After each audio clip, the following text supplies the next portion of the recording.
BJP JDU alliance racing to the dead end. अब इस खबर पर आगे आपको बताते हैं। ये बात हमने नहीं कही, आपने हेडलाइन देखा होगा और हेडलाइन में आरएसएस की एंट्री बिहार में अब इस बात के तरफ इशारा कर रही है कि मामला हाथ से दोनों खेमे से निकल गया है। आपको बता दें कि आरएसएस जब जब कोई संकट आता है तो आरएसएस की एंट्री होती है। मोदी सरकार द्वारा सेना के 4 साल के कॉन्ट्रैक्ट भर्ती को लेकर के जिस तरह से अग्निपथ स्कीम को लॉन्च किया गया है, उसके विरोध में अलग अलग राज्यों में युवा सड़कों पर हैं, जिसमें सबसे ज़्यादा अगर कहीं परेशानी हो रही है, सबसे ज़्यादा कहीं अगर विस्फोटक स्थिति है तो उसमें बिहार है। अब बिहार के सत्ताधारी गठबंधन पर भी अग्निपथ का कहीं ना कहीं आँच झुलसाने लगा है।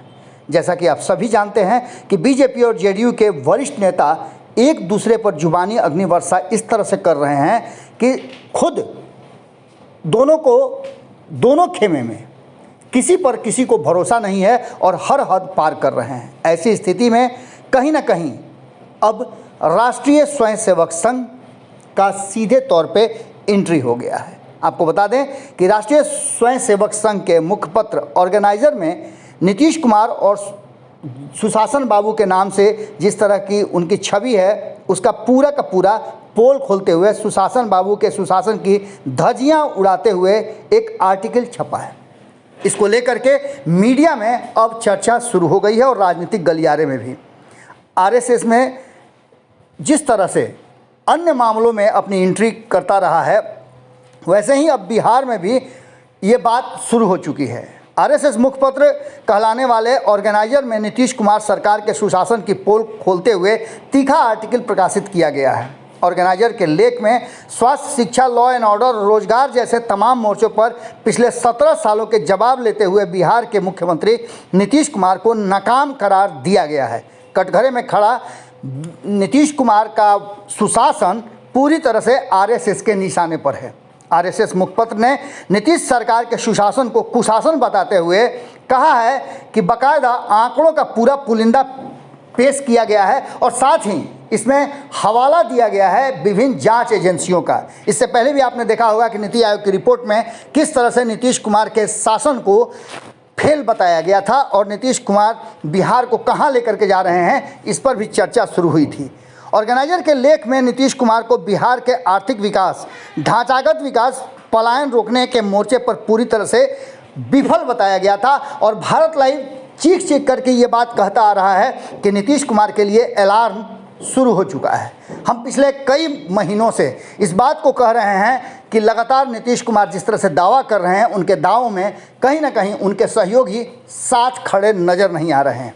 इस बात को लेकर के भारतीय जनता पार्टी ने लगातार नीतीश कुमार के शासन पर सवाल उठाए हैं। आपको बता दें कि अग्निपथ योजना लॉन्च होने के बाद जिस तरह से जेडीयू और बीजेपी में जुबानी जंग शुरू हो गई, अग्निवर्षा शुरू हो गई, उसको देखते हुए साफ लग रहा है कि कहीं ना कहीं अब इस संबंध को आगे चलाना बहुत मुश्किल होगा। संजय जायसवाल ने सीधे मुख्यमंत्री नीतीश कुमार पर निशाना साधते हुए उपद्रवियों को भाजपा नेताओं पर हमला बोलने के बावजूद पुलिस तंत्र को मुँह ताकते रहने का जिम्मेवार बताया था। इसके बाद उप मुख्यमंत्री रेणु देवी और भाजपा अध्यक्ष सहित कई नेताओं पर और भारतीय जनता पार्टी के कार्यालय पर हमला भी हुआ था। अब इन सारी बातों को लेकर के आरएसएस चुप्पी साध नहीं सकता है। अब इन सारी बातों को लेकर के जिस तरह की तलखी सामने आ गई है, उसमें पलटवार भी होने लगे हैं। जदयू के अध्यक्ष ललन सिंह ने जो बातें संजय जायसवाल पर कही और उन्हें मानसिक संतुलन खो बैठने वाला नेता बताया, उसके बाद से तलखी और बढ़ गई। इसके बाद नीतीश कुमार मीटिंग का दौर जारी रखे हुए हैं और लगातार कहीं ना कहीं आज जब जनता दरबार भी स्थगित कर दिया गया तो बहुत सारी बातें कही जा रही हैं। ऑर्गेनाइजर के इस लेख का ऐसा नहीं है कि नीतीश कुमार को ज्ञात नहीं होगा। नीतीश कुमार सीधी तौर पे अगर नहीं तो कहीं ना कहीं अपने दल के वरिष्ठ नेताओं के द्वारा भारतीय जनता पार्टी पर हमला करवा रहे हैं। इतिहास दोबारा लिखने के लिए गृह मंत्री अमित शाह के बयान को भी उलट कर नीतीश कुमार का बयान आ चुका है। जाति आधारित जनगणना के मुद्दे पर भी दोनों एक दूसरे के आमने सामने खड़े हैं। खटास बढ़ती जा रही है। एंटी कन्वर्जन लॉ को भी नीतीश कुमार बिहार में खारिज कर चुके हैं, जबकि बिहार भाजपा नेता इसकी मौका मिलते ही वकालत करते हैं। इतना ही नहीं, जनसंख्या नियंत्रण पर भी दोनों एक दूसरे के आमने सामने हैं। इसका सीधा सा मतलब है कि आरएसएस का कहना है, और इस मुखपत्र में जो लिखा गया है उसमें स्पष्ट है कि कहीं ना कहीं नीतीश कुमार अब सत्ता में बैठे अपने सहयोगी दलों से ज़्यादा विपक्ष के साथ अपना कोई भी कार्यक्रम साझा कर रहे हैं। इन सारी बातों को लेकर के नीतीश कुमार अब भाजपा से दूर जाने का मन बना चुके हैं। ऐसी स्थिति में सीधी तौर पे जो चीज़ें सामने आ रही हैं उसमें साफ लग रहा है कि क्या नीतीश कुमार को भारतीय जनता पार्टी को सत्ता सौंप देना चाहिए। क्या बिहार में फिर से राजद और जदयू के सियासी रिश्ते पर परवान चढ़ने लगे हैं।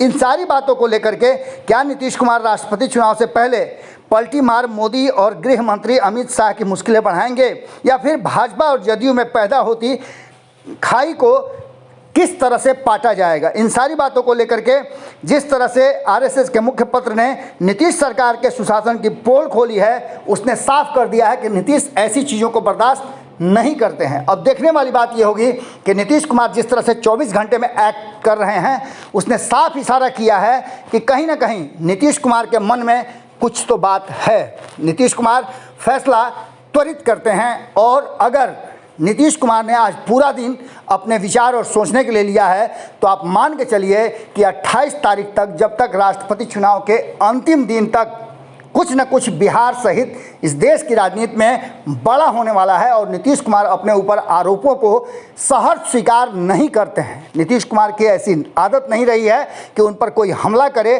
और वो उसकी प्रतिक्रिया दें, बल्कि उस पर वो चुपचाप फैसला ले लेते हैं। एक बार फिर से दोराहे पर खड़ी है भारतीय जनता पार्टी और नीतीश कुमार के संबंध।